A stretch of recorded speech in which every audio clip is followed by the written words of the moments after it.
نحمدہ و نصلی علی رسولہ الکریم۔ میرے عزیز ترین ساتھیوں، حاضرین، ناظرین، سامعین، الحمدللہ سورہ انعام کی بھی آپ لوگوں نے تلخیص سمری سن لی۔ اب سورہ اعراف کی تلخیص میں بتانے جا رہا ہوں۔ سورہ اعراف اس کا مقام بھی مکہ ہے، یعنی مکے میں یہ نازل ہوئی، مکی صورت ہے۔ آیات اس میں 206 آیات ہیں۔ واقعات نما لیکچر ہیں جو کہ 6 ہیں۔ پیراگراف جو ہیں وہ تقریباً 8 ہیں۔ تھیم کیا ہے؟ قوموں کی ہلاکت کی ہسٹری سے عبرت لی جائے اور اس سے پھر اس کے بعد دعوت اسلامی دی گئی۔ بیک گراؤنڈ کیا ہے سورہ اعراف کا؟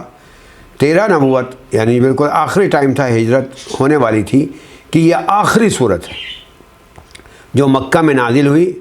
سورہ انعام اور حج کے بعد یہ صورت نازل ہوئی، بالکل آخری صورت ہے، مکی صورتوں میں آخری صورت۔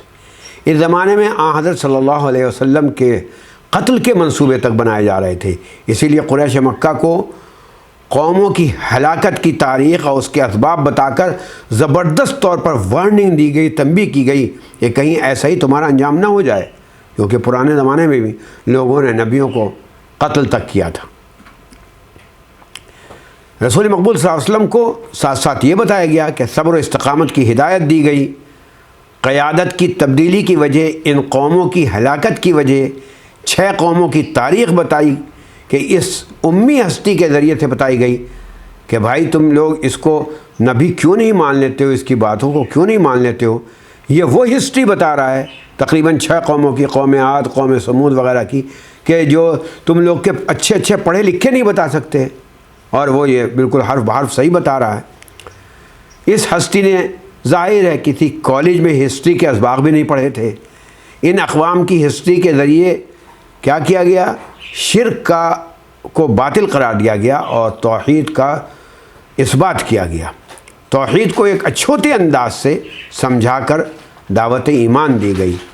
اسی کو ادب میں ادبی انداز سے بلاغت کہا جاتا ہے، بلاغت کا آخری درجہ۔ یہاں ایک بات اور میں بتانا چاہتا ہوں، جو 6 قوموں کے متعلق سورہ اعراف میں اللہ تبارک و تعالیٰ نے بتایا، سورہ ہود میں بھی من وعن اسی انداز سے ان 6 قوموں کے متعلق بتایا گیا۔ صرف آیات کا فرق ہے، ورنہ ایک ہی انداز۔ اور میں اب بتاتا جاتا ہوں۔ مثلا آیت نمبر 100 سے 58 تک ایک تمہید ہے، اور اس کے بعد آیت نمبر یعنی 59 سے 64 تک جو ہے وہ حضرت نوح کے متعلق بتایا گیا، ان کے قوم کے متعلق بتایا گیا، ان کی دعوت اور پھر ان کے انکار پر کس طریقے سے قوم ہلاک ہوئی۔ 65 سے 72 تک حضرت ہود کی دعوت اور ان کی قوم کیسے ہلاک ہوئی۔ 73 سے 79 تک حضرت صالح کی دعوت پر ان کی قوم کیسے ہلاک ہوئی، یعنی قوم سمود وغیرہ۔ اس کے بعد 80 سے 84 تک حضرت لوط کی دعوت پر پھر کیسے قوم ہلاک ہوئی، یعنی مانا نہیں نا۔ اسی طریقے سے 85 سے 102 تک حضرت شعیب کی دعوت پر کس طریقے سے قوم کی ہلاکت ہوئی۔ 103 سے 171 تک حضرت موسیٰ کی دعوت پر بنی اسرائیل اور فرعون کی ہسٹری بتائی گئی کہ کیسے ہلاک ہوا۔ سیم اگر آپ دائیں جانب دیکھیے، میں نے لکھ رکھا ہے ہود کے انڈیکس جو ہے، آیت نمبر 1 سے 24 تک توحید عبادت کے متعلق، 25 سے 49 تک حضرت نوح کی دعوت اور ان کی ہلاکت، اسی طریقے سے آخر تک 96 اور 99 پر جا کر حضرت موسیٰ کی دعوت اور ان کے قوم کی ہلاکت اور اس کے بارے میں بتایا گیا۔ بالکل ایک ہی انداز رکھا ہے اللہ تبارک و تعالیٰ نے، اور بعض لوگوں نے تو کہا بھی ہے کچھ صورتوں کے جوڑے ہوتے ہیں، اور عبرت کے لیے یہ ہسٹری بتائی گئی۔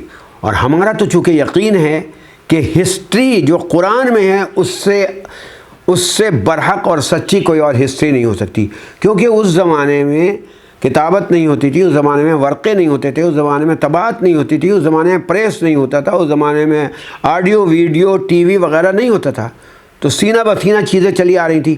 جب ہمیں سینہ بسینہ ہی سننی ہے کسی کی تاریخ، تو سب سے جو سچے نبی ہیں ان سے نہیں ہم سنیں گے، اور انشاءاللہ اس کے متعلق پوری تفصیلی کلپ جو ہے واقعات میں آ جائے گی۔